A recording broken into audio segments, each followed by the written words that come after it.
Hey guys, welcome back to another video. It's me, the Mysterious Cameraman, and today we are talking about Fantastic Beasts: The Crimes of Grindelwald. This was the third installment in a very long series of films, and it is personally one of the best films of the Harry Potter franchise, and especially in the Fantastic Beasts one. There are many reasons for this, but I'm going to go into more depth and explain exactly how this may have actually saved the Fantastic Beasts series. The first thing that's good about it is the plot. The plot of the last two films were very off-centered, but this one had the entire focus of stopping Grindelwald. This one has a very interesting plot, and it doesn't feel like Harry Potter. It feels like a spy film, which isn't something you never actually say about a Wizarding World, but that's what that film accomplished. There was so many weird aspects to it that wasn't like a duel to fight. It was more like to trick him. And then Grindelwald was also cheating in the election because he was set free. And when he did cheat, they just immediately found out that he did cheat. And it's so weird because the plot of this film is always changing so much that you have no idea what's actually happening until it's too late. And that's something that I think is so cool about this film, because it doesn't know what it's doing until you know what's happening. And then the characters in this film are actually good. They got rid of Tina, which was an interesting decision, but besides that, all the other characters are used perfectly like how they used to be used. Like Jacob is better, Newt's better, Dumbledore is better, Grindelwald's better.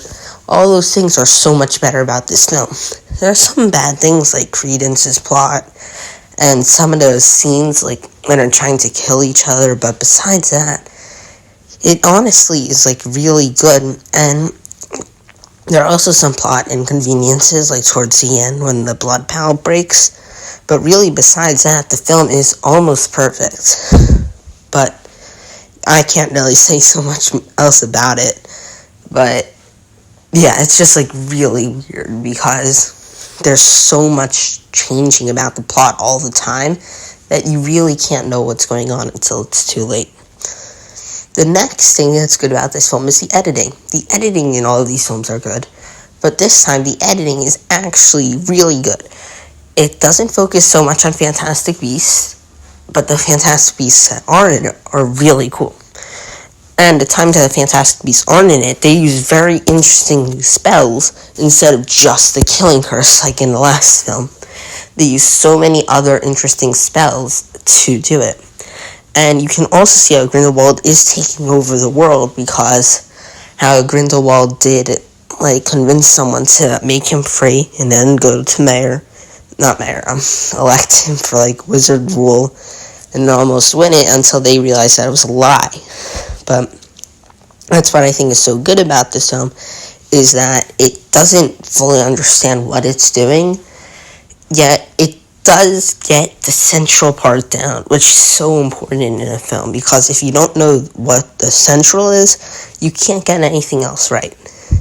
Then the other thing that's good about this film is that it doesn't have so many different plot lines like the other films. There isn't the Tina Newt plot line. There isn't really a Fantastic Beasts plot line. It really just is the fight against Grindelwald. And it's also cool how they establish that plot 5 minutes in the film.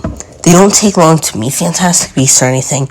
It's just them fighting Grindelwald, which is something I didn't actually expect from this film series, but I'm happy they were able to get that in that way. Besides that, this film is also good because it does know exactly what story it's going to tell for the next two films.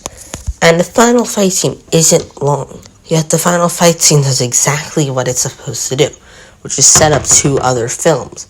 And I think that if it didn't set up the final two films, well, there wouldn't be a final two films. It would just be the final one if this film didn't do well. And I find it surprising that it did do so well, but at the same time, I am kind of happy that it was able to do well, because not always can films do that. And I hope that the next few films are also as good as this one, because that is something very important for a film franchise to consistently get better after it fails at the crimes of Grindelwald. But that is how this film may have seized Fantastic Beasts and the crimes, and just Fantastic Beasts in general. See you in the next one.